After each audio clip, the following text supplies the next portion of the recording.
First Alert Weather is brought to you by the Medical Center.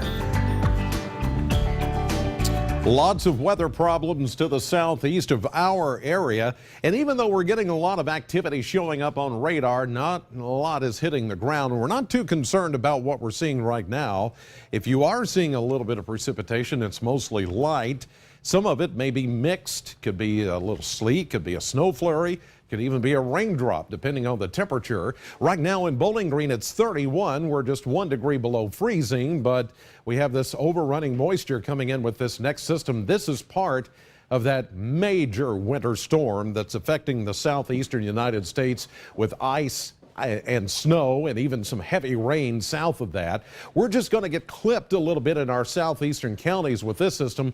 Not expecting anything dangerous. In fact, the drive down to Nashville down I-65, you'll run into a little bit of precipitation, but everything is just fine down there. It's when you go further south that you start to run into some problems. Let's check temperatures right now, courtesy of the Mesonet Network, and still in the low to mid 20s off to the north of us, although you have warmed up a little bit to the north and have even seen a little bit of limited sunshine, which should help the melting process, those of you that still have a little bit of snow on the ground. And then closer to the Tennessee border, temperatures are right at or just above freezing by a couple of degrees. And as we look live down Scottsville Road, we had some sunshine breaking through the clouds a little bit earlier, but now it's mostly overcast as we look toward the Greenwood Mall area from the airport. Currently 32 degrees, feels like 28 with that northeast wind at 4, but a pretty dry atmosphere. So I don't think everything we're seeing on the radar is actually reaching the ground, which is good news. Litchfield, you're seeing a mix of clouds and sunshine, and you're at 23 degrees. And you can note here, seeing some of that snow that's been laying around here for several days is starting to melt away. Just a radiation taking care of that. Glasgow's camera's down for just a second, not sure why, but you're at 32. Now 34 in Franklin as we look from the Simpson County Courthouse and an overcast sky there. Mammoth Cave National Park.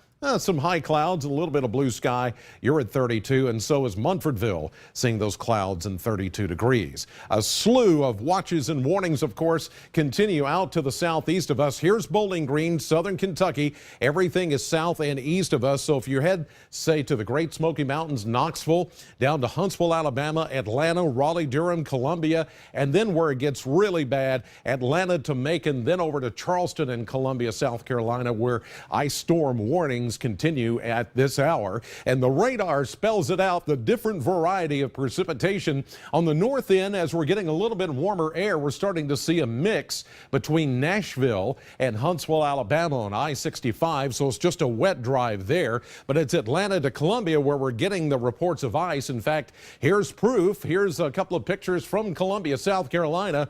Most of what you're seeing here is sleet and ice accumulation, not very much in the way of snow. It is starting to snow there now, but most of this, when this picture was taken about an hour ago, is mostly ice. And here's ice on the roadways again in Columbia, South Carolina. This is where they're looking at major ice storm conditions there with about an inch of ice on trees and power lines, and already in the state of Georgia, well over 50,000 people, over 100,000 people plus now without power. Well, that system is going to continue to move through the Carolinas and into the Virginias as we go through time. It's only going to nick the southeastern corner of our viewing area with maybe a flurry or two at best. I don't think we're going to see much out of this. Things clear up tonight. That system moves away. Sunshine returns for us tomorrow, and a nice warm up too. 36 today, partly sunny to mostly cloudy, we'll say, depending on where you are. That chance of snow southeast, 36, 23 tonight, and then up to 44 tomorrow with lots of sunshine. And then the gradual warming trend, even though we're going to get a little bit of rain or a mix early Friday morning, it's mainly rain as we head into the beginning of next week with highs in the 50s. We're back with more Midday in just a minute.